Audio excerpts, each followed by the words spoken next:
আলহামদুলিল্লাহ ওয়াসসালাতু ওয়াসসালামু আলা নাবিয়িনা মুহাম্মদ ওয়া আলা আলিহি ওয়া সাহবিহি আজমাইন, আম্মা বাদ।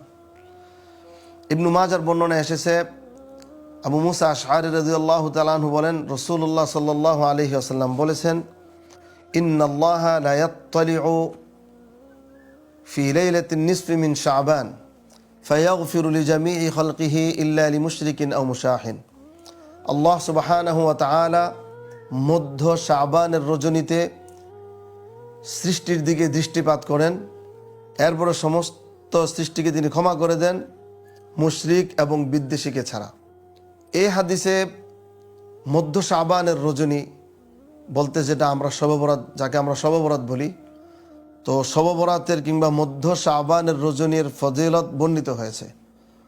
আর এই অর্থে প্রায় 9টি হাদিস রয়েছে, যে হাদিসগুলো থেকে কয়েকটি হাদিস বর্ণনা করে আল্লামা আব্দুর রহমান মুবারক ফুরি রহিমাহুল্লাহ তাআলা বলেছেন, যারা বলেন যে শবে বরাতের ফজিলত নাই, মর্যাদা নাই, গুরুত্ব নাই, ওদের বিরুদ্ধে হচ্ছে এই হাদিসগুলো দলিল।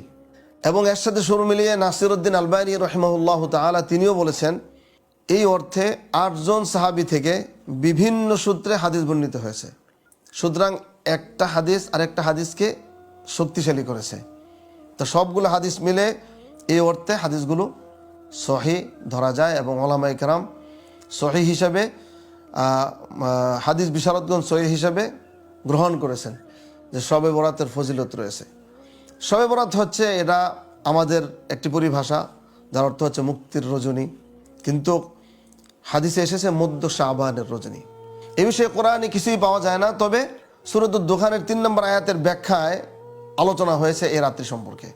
যেমন আল্লাহ তাআলা বলেছেন, ইন্না আনজালনাহু ফি লাইলাতিন মুবারাকাতিন ইন্না কুন্না মুনদিরিন ফিহা ইউফরাকু কুল্লু আমরিন হাকিম। আমি কোরআনকে বরকতময় রজনীতে অবতীর্ণ করেছি। তো এর ব্যাখ্যায় প্রখ্যাত মুফাসসির ইকরিমা রাহিমাহুল্লাহ তাআলা তিনি বলেছেন, সেই রাত্রি হচ্ছে শবে বরাত বা মধ্য শাবানের রজনী। কিন্তু অন্যান্য সাহাবীগণ, তাবিঈগণ, মুফাসসিরগণ এটাকে গ্রহণ করেননি, ওনারা এই মতটাকে গ্রহণ করেননি। বরং আলেমগণ, মুফাসসিরগণ, সাহাবীগণ বলেছেন যে এই রাত্রিটা হচ্ছে লাইলাতুল কদর। তো কোরআনে শবে বরাত সম্পর্কে কিছু নাও যদি পাওয়া যায়, তবে সুন্নাহ সম্মত এবং সুন্নাহ থেকে এটা ক্লিয়ার বোঝা যায় যে এই রাত্রে একটা ফজিলত রয়েছে।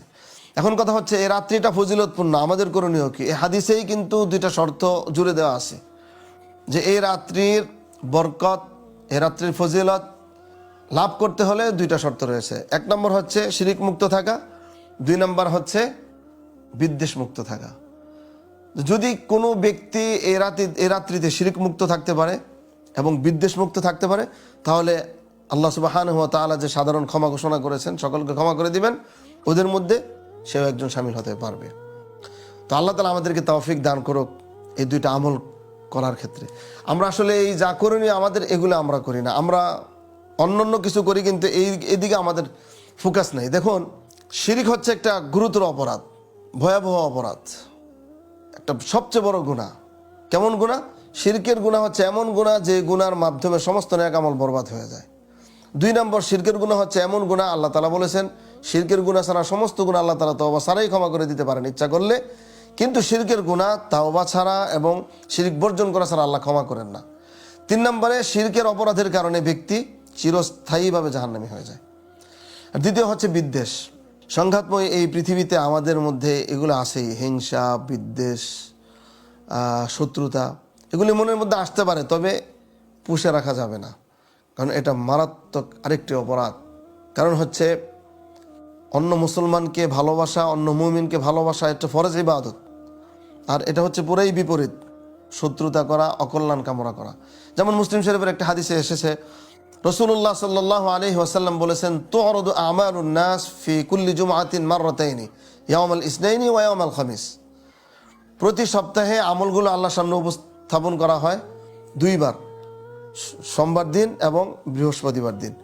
ইউগফারু লিকুল্লি আবদিন মুমিনিন, প্রত্যেকটা মুমিন ব্যক্তিকে ক্ষমা করে দেওয়া হয়, ইল্লা আবদান বাইনাহু ওয়া বাইনা আখিহি শাহনা, তবে ওই ব্যক্তিকে ক্ষমা করা হয় না যে ব্যক্তি তার ভাইয়ের সাথে তার বিদ্বেষ থাকে।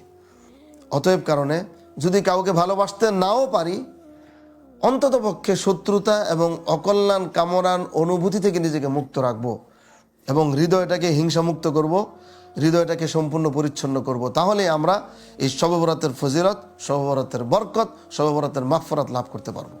দ্বিতীয় হচ্ছে, আমাদের একটা ধারণা হচ্ছে এই যে এটা হচ্ছে ভাগ্য রজনী, এই রাত্রিতে ভাগ্য লেখা হয়, হায়াত লেখা হয়, মৌত লেখা হয়। আর এই রাত্রিতে আমরা বেশি বেশি করে নফল ইবাদতের মাধ্যমে আমরা চাই যে আল্লাহর কাছ থেকে ভালো ভাগ্যটা লিখিয়ে নিয়ে আসবো। আসলে এটা বোকামি ছাড়া আর কিছুই না। আমরা আসলে বুঝি না অনেকে যে ফরজ আর নফলের মধ্যে পার্থক্য কতটুকু। এক কথা এইভাবে বলতে পারি যে আমার বা কোনো একটা ব্যক্তির সারা জীবনের সমস্ত নফল ইবাদত একটা ফরজ ইবাদতের সমতুল্য হতে পারে না।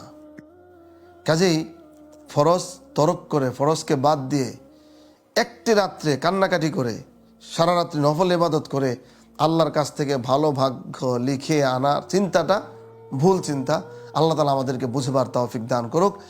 আর এ রাত্রি ভাগ্য রজনী এই মর্মে কোনো সহিহ হাদিস নাই, এতটা দুর্বল যা উলামায়ে কেরাম গ্রহণ করেন নাই। আর তৃতীয় হচ্ছে, এই রাত্রিতে আমল করার ক্ষেত্রে কোনো হাদিস রয়েছে কিনা? হ্যাঁ, হাদিস রয়েছে, তবে এগুলি দুর্বল। উলামায়ে কেরাম এই হাদিসগুলো গ্রহণ করেননি। যে এই রাত্রিতে নির্দিষ্ট কোনো আমল তো নাই, বা এই রাত্রিতে আমল করার ক্ষেত্রে উদ্বুদ্ধকরণ যে হাদিসগুলো রয়েছে এগুলি প্রায় বলতে গেলে সবই দঈফ, একেবারে দুর্বল। এরপরেও আমরা দেখি তাবিঈদের মধ্যে দুইটা ভাগ, বসরাতে আর হচ্ছে মদিনাতে। মদিনার উলামায়ে কেরাম কোনো আমল করাকে গ্রহণ করেন নাই, ওনারা এই রাত্রিতে কোনো আমল করাটা গ্রহণ করেন নাই এবং অনেকেই বিরোধিতা করেছেন। যেমন আতা ইবনে আবি রবাহ রাহিমাহুল্লাহু তাআলা এটাকে অপছন্দ করতেন। ইমাম মালিক রহমতুল্লাহ আলাইহি বিদআত মনে করতেন এবং ওনার অনুসারীরা। শেখ আব্দুর রহমান ইবনু যায়েদ ইবনে আসলাম হচ্ছে ওমর রাদিয়াল্লাহু তাআলা আনহুর যে খাদেম ছিলেন, গোলাম ছিলেন, তারা হচ্ছে বলতে গেলে নাতি আব্দুর রহমান।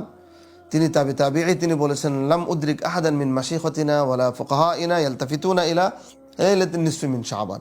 মধ্য শাবানের রজনীতে মদিনায় কোনো আলিমকে, অর্থাৎ কোনো মাশায়েখকে, ওস্তাদকে, কোনো ফাকিহকে আমরা দেখি নাই ভ্রুক্ষেপ করতে মধ্য শাবানের রজনীতে।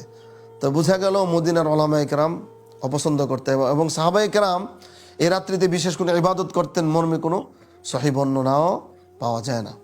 তবে হানাফি মাযহাবের আল্লামা হাসান ইবনে আম্মার শরমবুলাইলি রহমতুল্লাহ আলাইহি তিনি বলেছেন, দলবদ্ধভাবে এই রাত্রিতে কোথাও জমা হওয়া, মসজিদে কিংবা কোথাও ইবাদত করা, এগুলি হচ্ছে মাকরুহ।